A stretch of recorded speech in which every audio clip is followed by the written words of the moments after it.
Hello, I'm Linda Seif from the Layered Onion. Thank you for joining us. We will be listening to our amazing creators talk about their art and mental health. 48 million artists all over the world share this lived experience. The Layered Onion was formed to create a supportive community, allowing the creators to focus on their art, bringing their work from the shadows to receive the recognition and opportunities they deserve. Each podcast will feature an artist who talks about their creations and mental wellness. Art is healing. We hope these discussions will inspire you to appreciate the stories behind the creations and, more importantly, inspire your inner creator. Together, we can tackle the stigma surrounding mental health. So, hello, Elizabeth. Welcome to the Layered Onion podcast.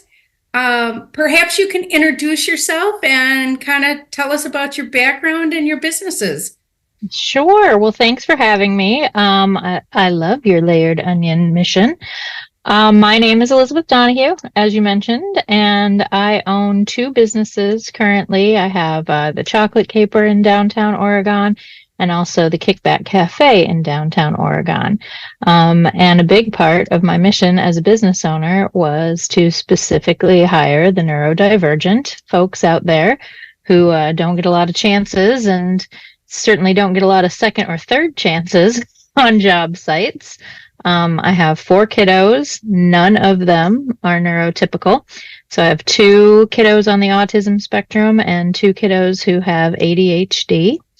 I have a background as a preschool teacher and a baker, and I just kind of stumbled into business ownership and getting to manage people to treat people like human beings. So that's my mission, and to give back to my community.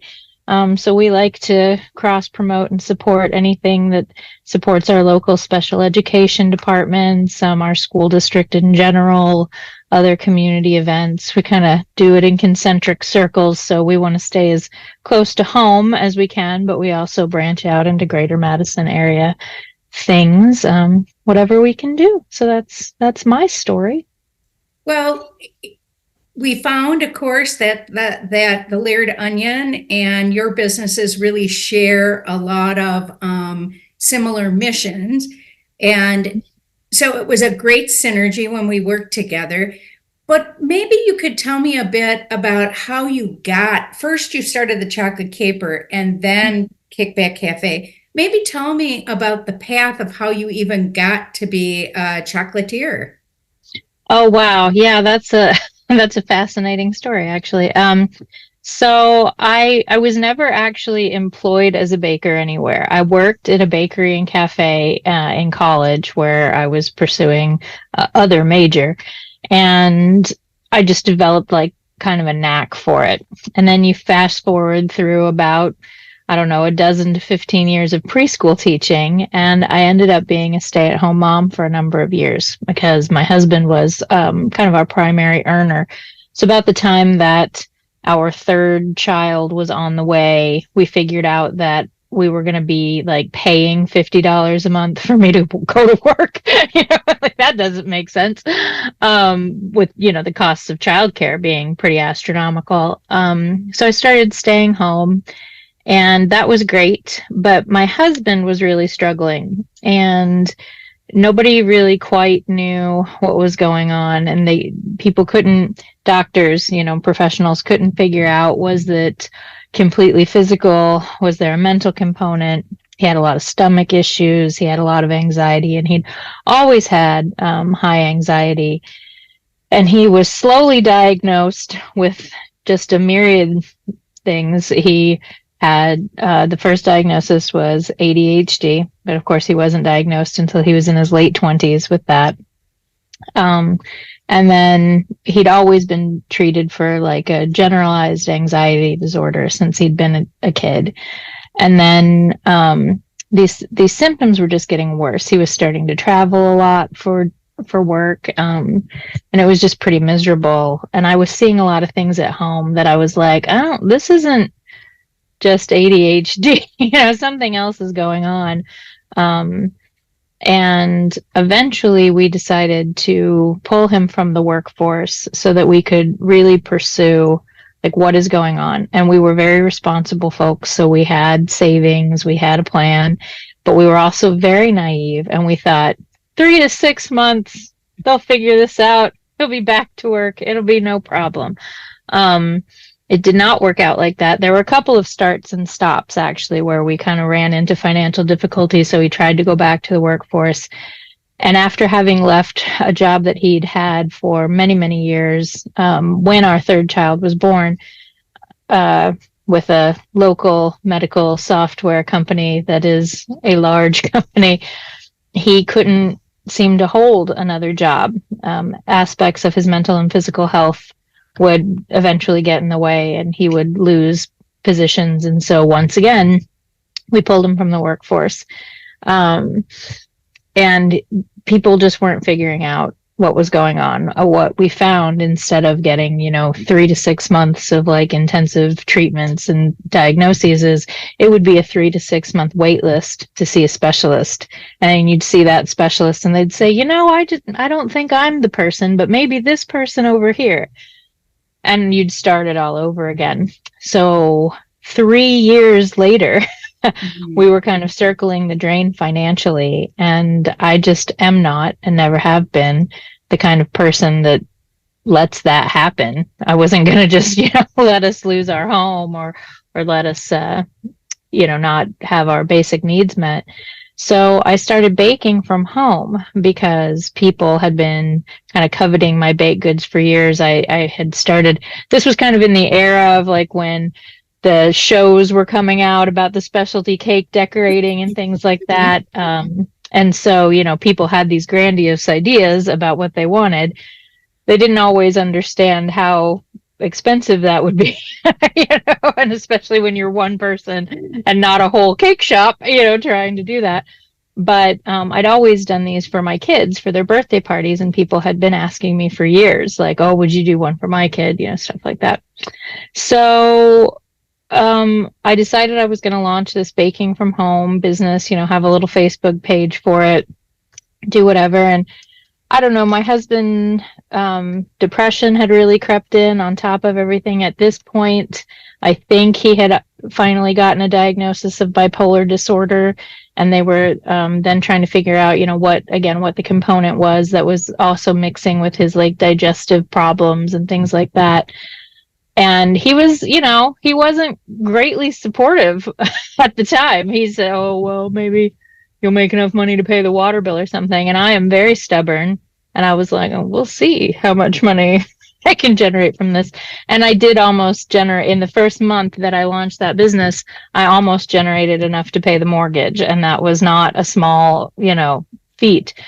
And so then he got a little intrigued and at this time, his health was starting to be on the rise again. So that was good. And he's pretty brilliantly business-minded. That's really his niche and area, where I'm kind of more the creative, like, let me throw this together and see what tastes delicious and see what looks great. And so he started looking into making an LLC for me, because people were starting to ask if they could like take the treats to school and things like that. And well, there's liability involved in that. And he was the business guy. So, let's figure this out. And so it turned out that at that time in Wisconsin, what I was doing was technically illegal. We didn't know. It isn't anymore. So I feel comfortable in sharing that. But, I had no idea that at the time there wasn't a cottage industry law in place. And so the requirements for any kind of home baking and things like that were that you have a second kitchen on your home, which, as you know, is very common. Everybody has a second kitchen, second commercial kitchen, right? Easy. It's just part of everyone's daily life. So that also wasn't in the budget to build a second kitchen onto the house. So I started looking into some of the programs that do exist now, and some of it was kind of fresh. Like there's feed kitchens up on the north side, but you needed a lot of stuff even to have a space there at the time. I have no idea what the process is now, but you had to have this liability insurance. You had, specific windows of time you'd be able to work there. And I was still the primary caregiver for little children. So I couldn't just say, oh, yes, I can squeeze into this mold and, do this. And some really wonderful women that were surrounding me at the time were offering me lots of suggestions. Well, maybe talk to, one of the local businesses around here and see if they have kitchen space that you could share. Maybe that would be less expensive. They wouldn't require you to have, all this insurance for yourself and because they're already an insured business. Okay, that's a good idea. And I had called our local pizza pit here, and I were in talks for a little bit, but again, the window of time that they had available for me to use was just not going to work out for my kids. And in the meantime, I was still chugging along, raising a family, trying to do my business. I stumbled into this amazing opportunity to be a baker there's a cartoon movie based on a book called The Last Unicorn. People who are familiar with this are fanatic fans. My sister and I were as children. The author's name is Peter S. Beagle, and he was on a tour, a 25-year anniversary tour, and they were on a shoestring budget because he'd been very popular in the 70s, but had not continued that. And so they were doing this random contest kind of for host Peter when he's in town showing his movie, and my sister was accepted, and so she had him and his manager, something else at her home. She said, you got to make some of your special cookies and bring them over here. I was like, oh my goodness, okay. So I made The Last Unicorn themed cookies, and they loved them, and they asked me how many I could make, and they would take them to the shows and sell them. Oh my goodness. And then they gave me the rights to be the exclusive baker to The Last Unicorn for the imaging. And I think it was so funny. Eventually I got a printer that could print out edible images. And those ended up being more popular, and they were so much easier to make than when I was hand decorating. And I was like, well, okay. And so all during that time, I was still looking for another place. And I was just where my businesses are located, they're at kind of a funky 3-way stop in the middle of town. And I was at the stoplight there one day, and the chocolate caper caught my eye. And I thought, oh, they're not open. It was late spring, and they weren't open in the summertime at that point. And I was like, well, they're not open. Maybe they would be. And I didn't even know what kind of kitchen equipment you needed to make chocolate. So did they have an oven? I don't know. But I thought I'll reach out to them and see, if maybe they would charge me kind of a modest rent because they're closed in the summer. They're, not making any money is what I was thinking. So I left a message on their answering machine saying, hey, this is what I'm interested in. I didn't hear anything back. A couple weeks had gone by. And as you know, because we live in this same small town, yeah. Grapevine news travels. And another friend of mine said, oh, I heard that they're actually in the process of selling the business to this longtime friend of theirs. Okay, well, a new person is probably not, going to want to take on something like this, right away. And I didn't, I just carried on living, making hundreds and hundreds of Last Unicorn cookies to support myself. And then I heard again through the grapevine, even a few weeks after that this, unfortunately, this longtime friend of theirs that had been going to take over the business had suffered a stroke. And I didn't know these people at all at the time, not even a little. And so what possessed me, I don't know. But I called and left another message and said, I'd left this previous message and I just heard about what happened. And if there's going to be a fundraiser or anything for this woman, I would love to donate some baked goods, community support. Let me know if there's anything I can do. I don't know why I would leave that message for strangers, honestly, but I did. And so then, right, very much. A few more weeks go by, and I was having one of those days where you're trying to I don't remember where we were trying to go, but I remember I was trying to get the kids out of the house. I was like doing it on my own. I was running behind, and I'm a terribly prompt person. And the phone rang, and I thought, I had that sinking, like, I don't have time for a phone call. And at the time, we had this amazing caller ID system that would announce who was calling, so it was like, call from the chocolate caper. And I remember, like, I froze, and my body did some kind of strange goosebumpy thing, and I was still like, I don't have time. And this has happened to me like twice in my life. I wouldn't necessarily, other people, I might roll my eyes and be like, sure. But a voice that was not mine in my head was like, answer the phone. Okay, I'm going to get this call. It's like, kids, get in the car. I'll be right there. So I answered the phone. And it was Ellen. So the owners of the Chocolate Caper and the founders of the Chocolate Caper were Ellen and Claude Melendez. Very fabulous Swiss-French folks. Well, Ellen is actually American, but her father was a diplomat, and so they traveled all over Europe, and she's a fluent French speaker, and she met Claude when they were in their early 20s, and he is from French Switzerland. And so she was telling me that she'd heard my messages, and they were so nice. And was I interested in buying the Chocolate Caper, because it was, they wanted to retire. They had put their eggs in the retirement basket, and they were set to go. And I said, well, I don't know anything about chocolate except that I like it. And she said, she was very sweet. She said, oh, anyone can learn. We can teach you. She later told me that she said that knowing that I had a baking background. She's like, I don't know, maybe not everybody could learn, but I was confident you could because you were already a baker. So, okay. And I said, and I know in my head, like, I don't have hardly 2 dimes to rub together at this point. And I asked her how much, she was wanting to sell the business for, and I made her repeat herself 3 times because it was what I thought it was such a small number. And I was like, yes, absolutely, we're interested. And I looked around the room like, who is talking? I don't have any money. What is gonna happen?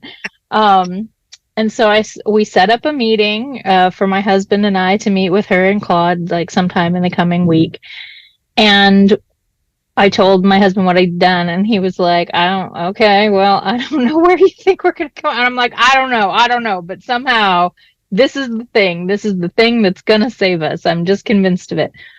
And we came in and we met with Ellen and Claude, and we really got along, the 4 of us. And they were Claude especially was in quite a lot of like personal pain from what was going on with their close friend, because the stroke and they explained to me that like they had waited a long time to see if Patty was going to recover. Patty was the woman's name. And then because they were extremely ethical people also, they had decided, they wanted to give Patty's family an opportunity, because I guess her daughter had been planning to work with her, see if the family still wanted to go through with it and have it. And ultimately the family had decided that, this had really been kind of Patty's thing, and they couldn't imagine doing it without her. And so the day that Ellen called me, she had come into her office, which I'm sitting in right now, actually, and made a list. Or she came in to make a list of all the people that had showed interest in buying the business over the years. And she played the answering machine messages, and my messages were there. And she thought that they were so nice that she wrote my name on the top of the list. And then she made the list.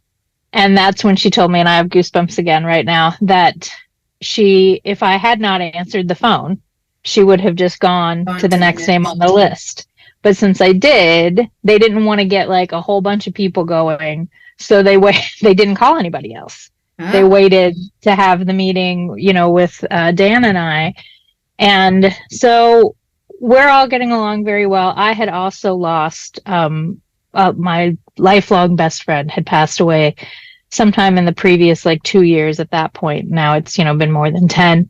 And so I was able to really commiserate with what they were going through. So there was that level of connection. I think like human connection is so important to this story and to like almost everybody's stories.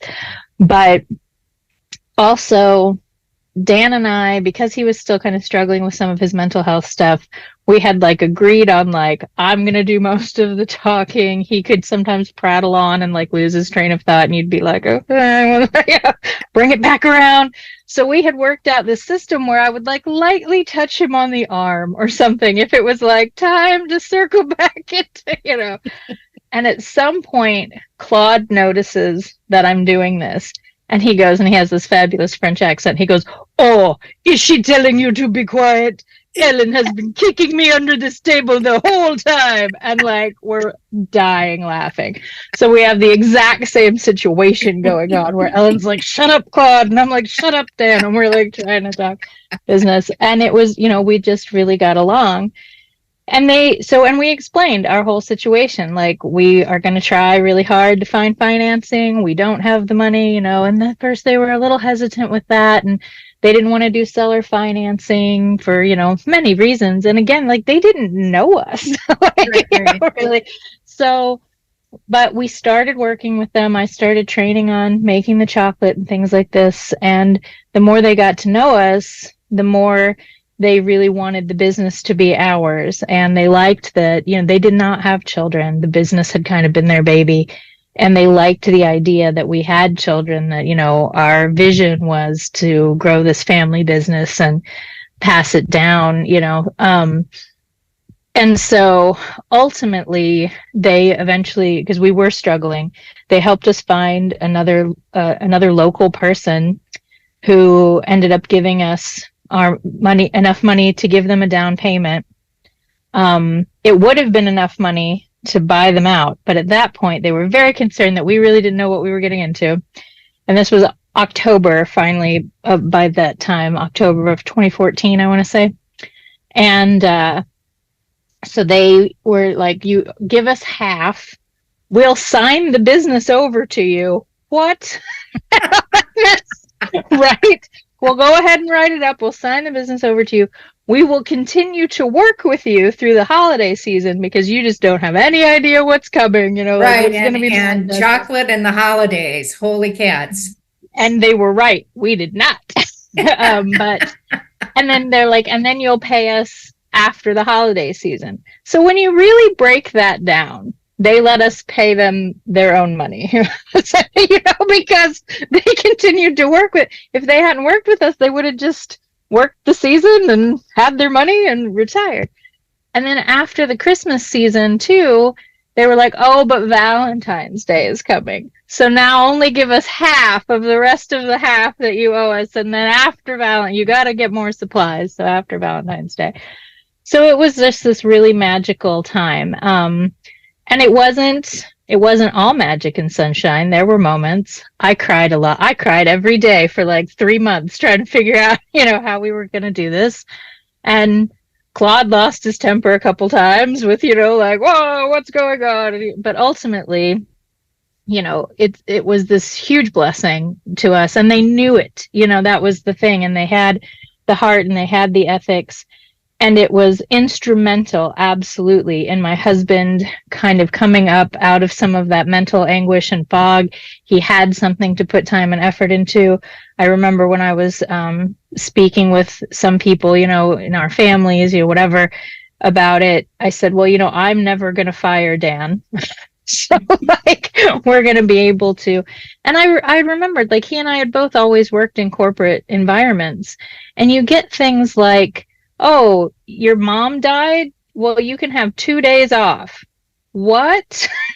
And it's always very structured like that. So when my best friend passed away, and she'd been my best friend for my whole life, sudden passing, she had 2 young kids. I needed to help with all kinds of things. And had I still been working in that environment, I would have been given no time off because she's just a friend, right? Like, societally, we don't give grace for this kind of stuff. You're just expected to dust yourself off and get right back to work. So it was really appealing to me that we would be able to not be that, and we would be able to treat people like people, and that's what, Claude and Ellen had always done as well. So we were continuing that on. I think we had owned the business for about a year when we were approached. And of course, my oldest son, he didn't work for us right away. We told him he was the only child of age to be in the workforce, and he had another job. And I said, I don't expect you, to quit your job and come and work for us. But there's a job here for you if you want one. And it was probably 6 or 8 months in before he decided he would leave his other job and come over with us. And his autism had played a factor in that. He was struggling with some things that he was being taken advantage of a little bit at work. And it was very clear to me that is why they felt that they could take advantage of him, and not always as clear to him that that's what was going on. And then we were approached by a gal who was in the high school's 18 to 21-year-old program, which helps special needs students continue to gain job skills, life skills, sometimes helps with placement in jobs. And she wanted to work for us, but we really didn't have the budget to bring on another person at the time. And I felt so bad. She kept coming in. I remember she brought me these cupcakes that she made that had little rabbit feet on them, around Easter time. And it was so cute. And I was like, oh, I just don't have the money to hire someone. And somehow or another, she got, and probably through that high school program, she got hooked up with the Department of Workforce Development, also known as the Department of Vocational Rehabilitation. And her case manager called me and said, I have this young lady who really wants to work for you. She came in very singularly focused.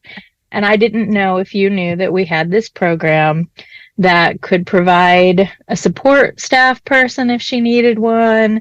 Also, will pay her salary outright for, X amount of time, at which point you can either, keep her on, or we can try to find, a new placement, whatever. And I kept just not even letting the woman finish her sentence. I was like, okay, yep, sounds great. Wait, because I was so excited. And at that point, I had no idea that these programs and opportunities existed. Yeah. It's really not widespread. It's easier to find now, but unless you know what you're looking for, I've had several placements like that at the Chocolate Caper since. So we've had great experiences, and we have had. Amanda was with us for several years before she decided she kind of needed more hours than what we could give her. And she'd gained so many wonderful skills and so much confidence. And it was so incredible. And I have that kind of spirit that I just sort of mother everybody. So she would be like, you're like my extra mom. And this is so great. And I felt wonderful about that.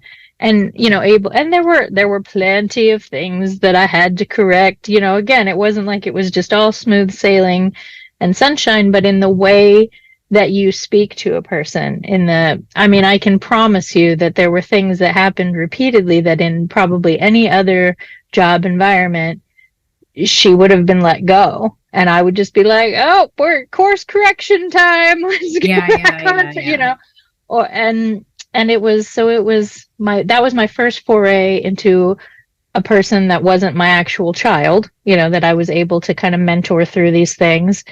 And then after that, we developed a really great rapport with the DWD DVR. And so they would occasionally reach out, hey, do you have any space? We've got another person that's interested in the culinary field. And I just thought the problem with the Caper is that we're heavily seasonal.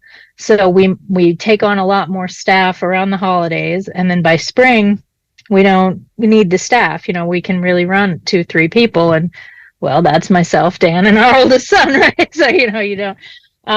So that didn't feel as good to me. And I had kind of always wanted to get back to baking, which I all but completely abandoned when, once I was doing the chocolate business. In the very beginning, when we were trying to spread the word that we were open full time, because Claude and Ellen hadn't been open in the summers and things like that, I was making cookies over here and things as time allowed. But as we got more consistently busy through the year, there just really wasn't time. And because chocolate is delicate, has to be kept at certain temperatures.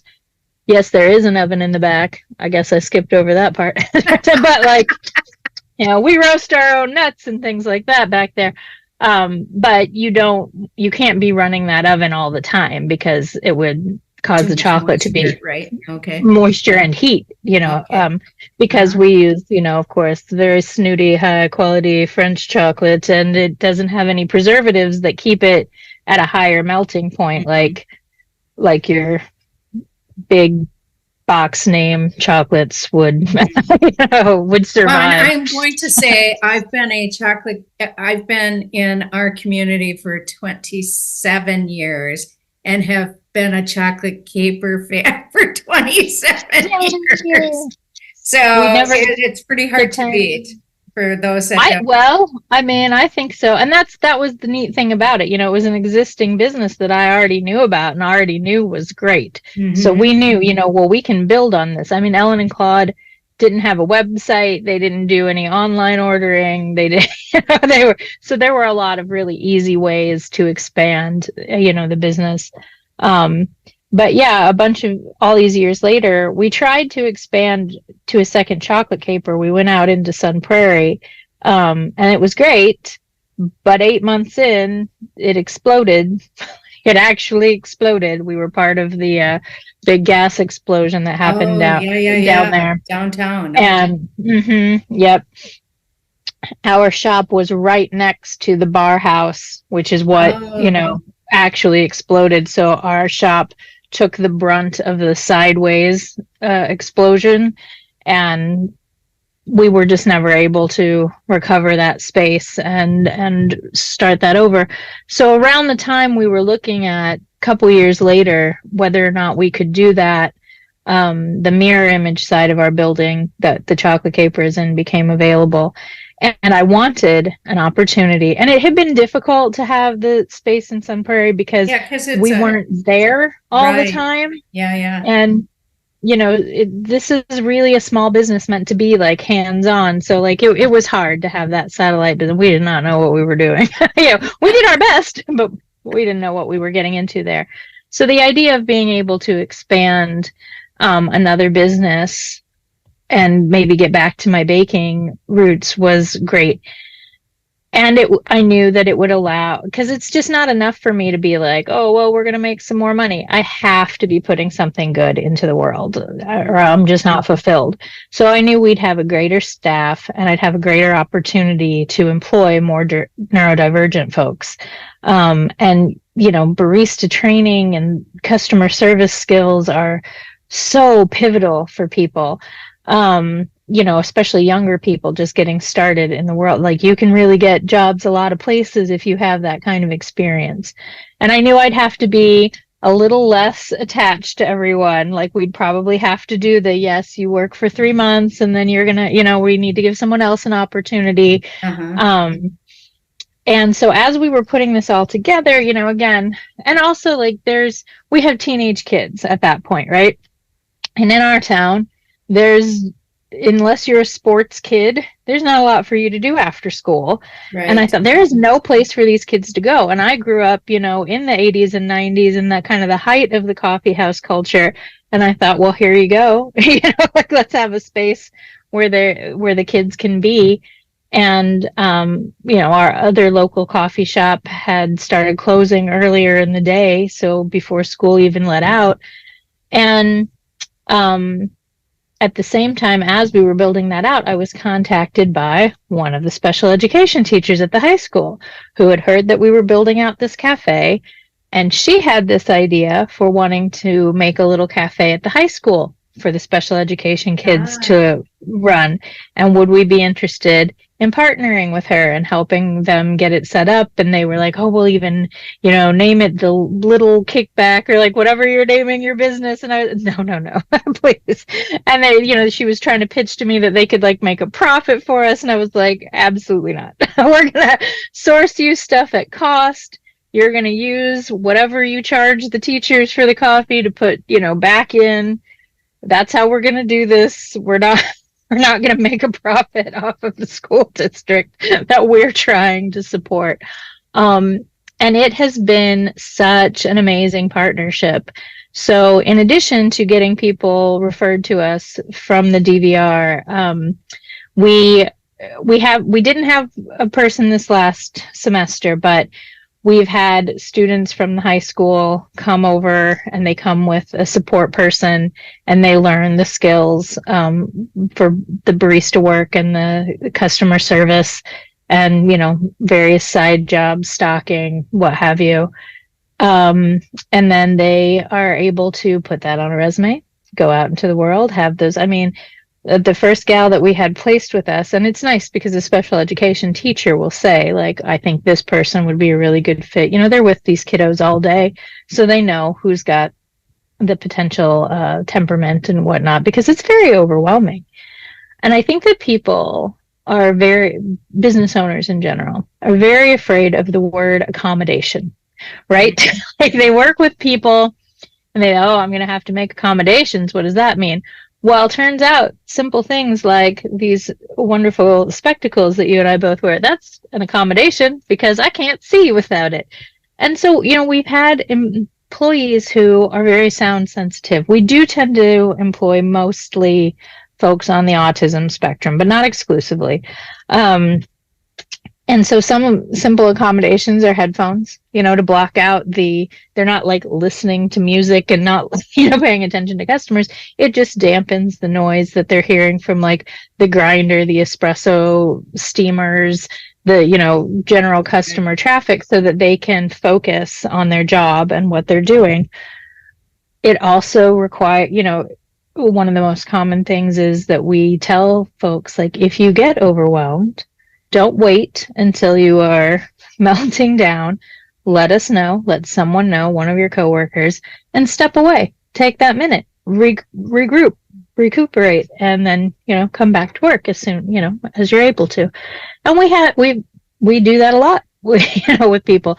And I don't know, perhaps I'm neurodivergent. I've never been diagnosed with anything, but I know I get overwhelmed sometimes, and I need a moment to step away. I think everybody does. And so we started the cafe.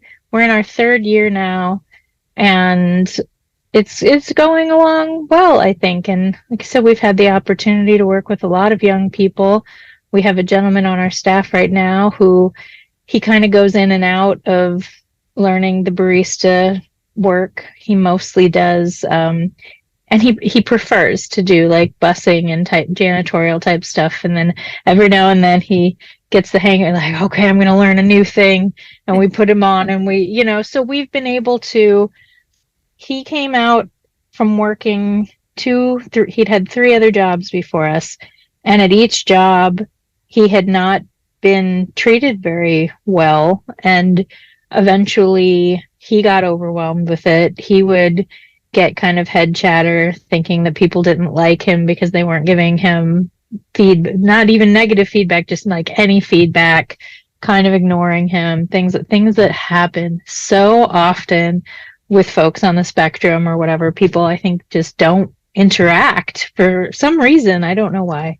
And so he came to us, and he was so unsure of himself, and he apologized all the time. But he also had this idea in his head that, like, as a man, he should be able to work a full-time job and, all these things. And we were like, well, we'll get there. And he, went from having like 1 3-hour shift a week to now I think he's up to 4 days a week. He works split shifts. So we just started the secondary shift, which he's loving.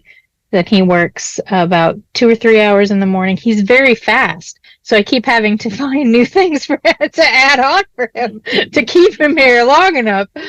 So he's 2 or 3 hours in the morning, 4 days a week, and then about 1 hour to 2 hours in the afternoons to kind of clean stuff back up for us and learn. And that's when he's learning some of the barista work. And it's just wonderful that we're in a position to allow someone organic growth, to not, he's much more stressed out about, oh, I got to learn this. Just so you know, he told me one day, bless his heart, it's like, it might take me years to figure out how to do this. And I just smiled, and I was like, okay, it's definitely not going to take him years to figure out how to guarantee these things. He already knows how to do it. He's just not completely sure of himself. But I just love it. I just love that opportunity. And we've been able to partner with other groups like Layered Onion. We had the art show for you guys, and we hope to collaborate in the future. I found out about another group here in town around the holidays called Comfort and Joy. That's a nonprofit organization that the woman who runs it basically makes the money to fund activities that she does with her special needs students by she made these gorgeous Yule logs and things like that at the holidays. And I thought maybe they were all working on them. And she's like, well, I try to get everybody to work on them. But mostly they're, playing games while I'm gluing all the stuff on or whatever.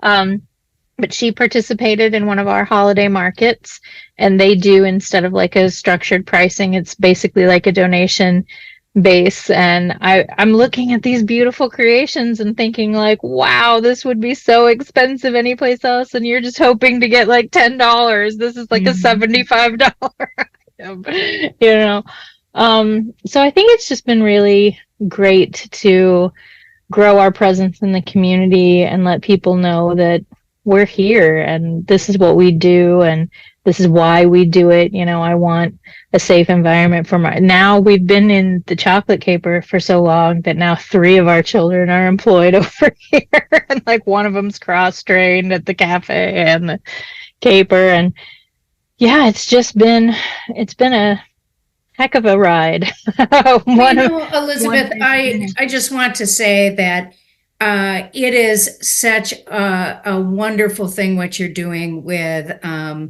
folks that have differences, the neurodivergency. And I think what people struggle with, folks that don't either have neurodivergence or don't live with people who is spectrum is said spectrum for a reason. Right. Because it doesn't look the same. And I think that's what throws people is they just don't know. It's not like a repetitive, can be all over the map. And so it takes real sensitivity to take the time to understand where the person is, what their goals are, and then working with them to achieve it. So bravo. Thank you. Well, it is. I mean, we even adjusted, like in looking at things, we adjusted the way that we receive applications, and our interview process isn't like any interview process I'm aware of. I like to tell people, like, it's not just work outside the box. It's forget the box ever existed. The box is not real. It's made up, And so we want to get to know a person. We want to, like, what's your favorite book? What do you like to watch on TV? Oh, me too. Like you get that kind of stuff. And when we were first open at the Caper, my oldest son, I would say the number one way that you would know that he is on the autism spectrum, if you know anything about the autism spectrum, is he has a very deep, often flat of affect voice. And he will, like, he went through a lot of therapies when he was younger. So he will like stare at you because he knows he's supposed to make eye contact. But he won't necessarily facially emote. And then he has this very low, here you are, thank you for this. And I would get like these emails or Facebook messages or whatever about the man in the hat that was so rude. And I would be like, can you expand on that? Like in what way was he rude? And often it would basically just be that because he didn't like, laugh at their joke or engage in like lengthy anecdotal conversation. I was like, but did he provide you a clean experience? He used gloves, he made you the box that you wanted, he explained what the product was, he told you to have a nice day. So he did all the things right, but he would be perceived somehow as rude because he's not interacting the same way that these people would expect. And I even actually had, when you say spectrum, this is what made me think of this.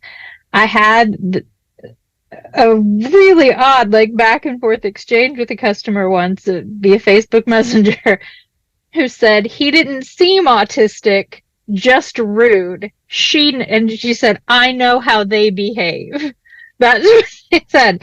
She later went on to explain to me that she herself was a very kind person. And I always think of that. And I think, if you have to tell someone that, is it true?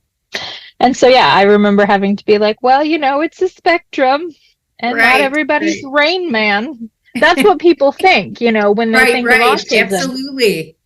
And they think that, or they want to be like, what's his genius? Is he like, he's either supposed to be like nonverbal, or he's supposed to be, Shelton from The Big Bang Theory, like a brilliant physicist. I'm like, he's really good at art. I don't know, what do you want? So yeah, I think it's important that when we go out into society, we kind of release our expectations for what our exchange. I mean, people shouldn't be rude to each other, but what is rude? You have to. And sometimes people can be concentrating so much when they're on the spectrum, they look like they're mad. Absolutely. And he's a big-shouldered, stern-faced guy. Yeah. That definitely happens to my son, that there's this feeling. So, well, Elizabeth, we could talk for a lot longer, and frankly, we probably will have another opportunity to talk. And I just really, really love hearing sort of the origin story. I'm really glad that you have the neurodivergency on your doors. I forgot that piece. Yeah, I think that's really important, because right away, once as you're coming in, it's an open environment and an accepting environment. But that should help with the customers who sort of struggle, I would hope. Did it make a difference? It does, although I'm really surprised at the number of people. It doesn't happen so much now, but when we first opened, who did not know, what neurodivergence meant. And so they would come in and ask, and that's all right, but it does kind of place the burden, on my baristas. I had to write a script for them about like, this is. And then in the beginning, like, I tried to post a lot to Facebook, like different charts and graphs explaining what neurodivergence was. And I mean, not to sound ageist, but often a lot of the questions come from a much older generation. Younger folks know, what this is. And we had a couple of unfortunate experiences, mostly very positive. And mostly what I get is families who come in and go like, oh my gosh, I know that I can bring my child here who I wouldn't normally bring out, maybe because I'm worried that he's going to have a meltdown. And I know you guys are going to be really kind about it, if that happens. And that does happen sometimes.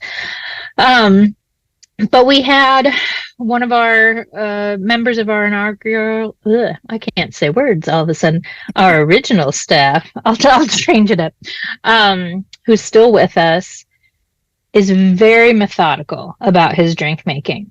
So you are not going to get the fastest drive-through experience from this young man, but you will get a perfect drink from this young man.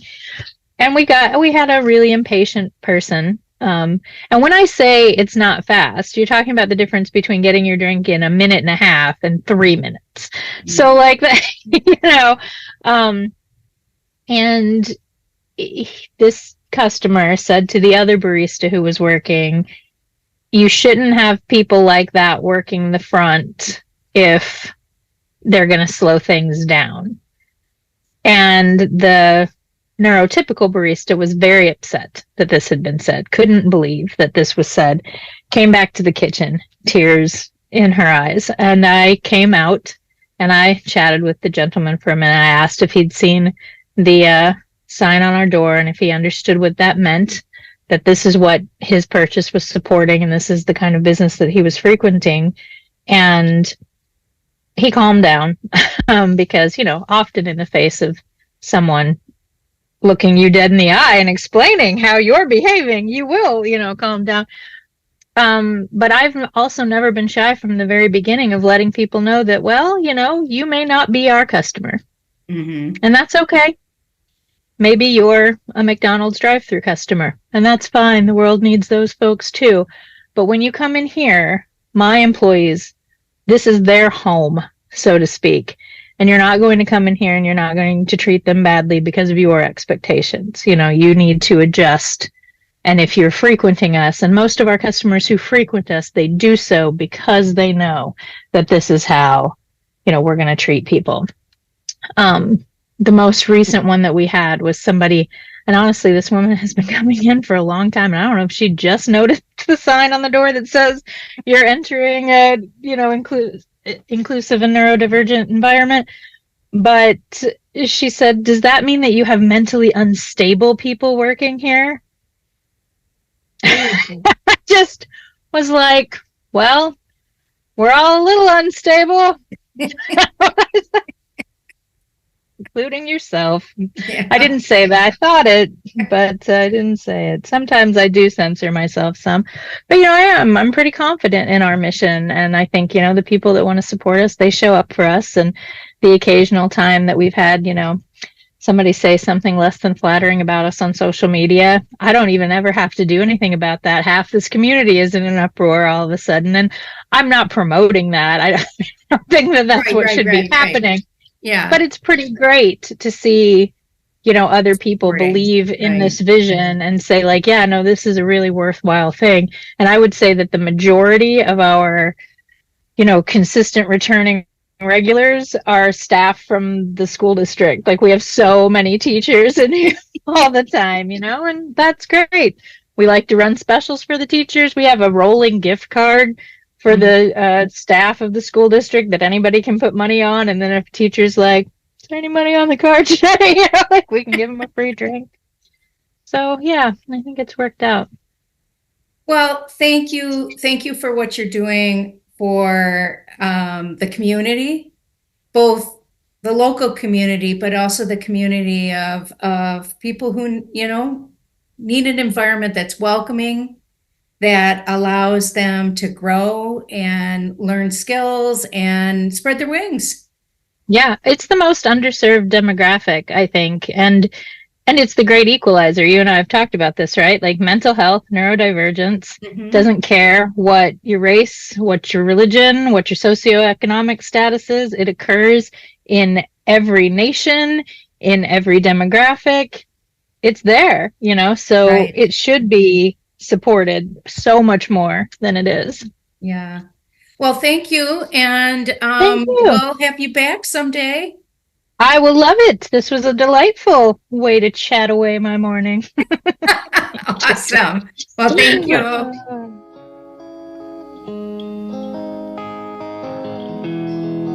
Thank you for joining us today.